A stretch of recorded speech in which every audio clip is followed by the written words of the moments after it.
We have major breaking economic news, surprising breaking economic news, confusing breaking economic news. The January jobs report is in. 467,000. What do we have here? We've got a number of 4% on the unemployment rate, so that's certainly a little worse than expected. It's a bit of a blowout report if you look at it at its face. Not to mention the fact that you go back prior months and you take a look at the revisions to the upside when it comes to this, and also you're seeing as well in the report that a lot of the hospitality and service jobs were very, very strong. And this is all in the face of what was happening with Omicron. So I'm going to be honest, I'm very, very skeptical. I'm out and about, and I travel for work, and I'm here, there, and everywhere, and there's help wanted signs everywhere in certain areas of the country, major metropolitan areas. It's still, pretty much dead as far as restaurants are concerned.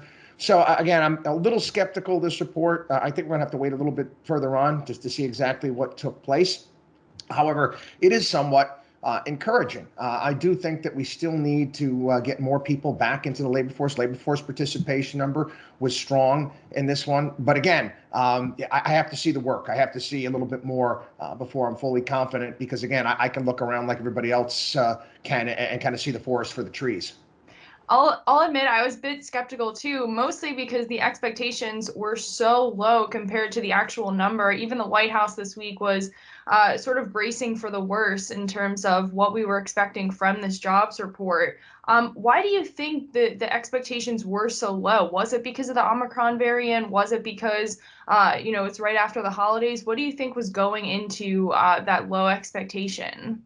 We also had the ADP number that came out this past week, which was very weak, and of course, it was the Omicron and people not going to work and calling in sick and all of these things that could add to it. So I'm going to go back to like my elementary school and middle school and high school math teacher, where you had to show your work on your math problems. I've got to see a little bit more, quite frankly, because I can see with my own eyes around me what the situation is on the ground. Mm-hmm. Yes, definitely. I also wanted to talk about that ADP number that came out showing a loss of 301,000 jobs in January. What is the significance of that job loss, and how do you think the next couple of months could play out? Well, again, that was chalked up a lot, they said, due to Omicron and people calling in sick and a myriad of other things. Again, I think this is a hump that we're going to have to get over in many ways to get more people back into the labor force. And I think we have to start thinking about solutions to this problem. Now, again, the child tax credit is now gone. So again, that's a check that people are getting every single month, that certain people are going to be getting every single month that they're not going to be getting anymore. So hopefully that will push more people back into the labor force.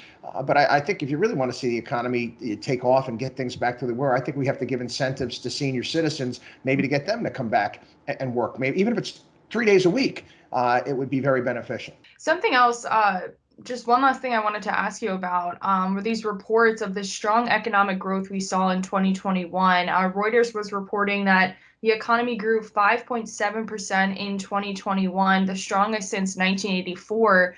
Do you think we're on track to see that record growth again in 2022, or do you think you talked about sort of hitting a wall in previous interviews. Do you think we might hit a wall again?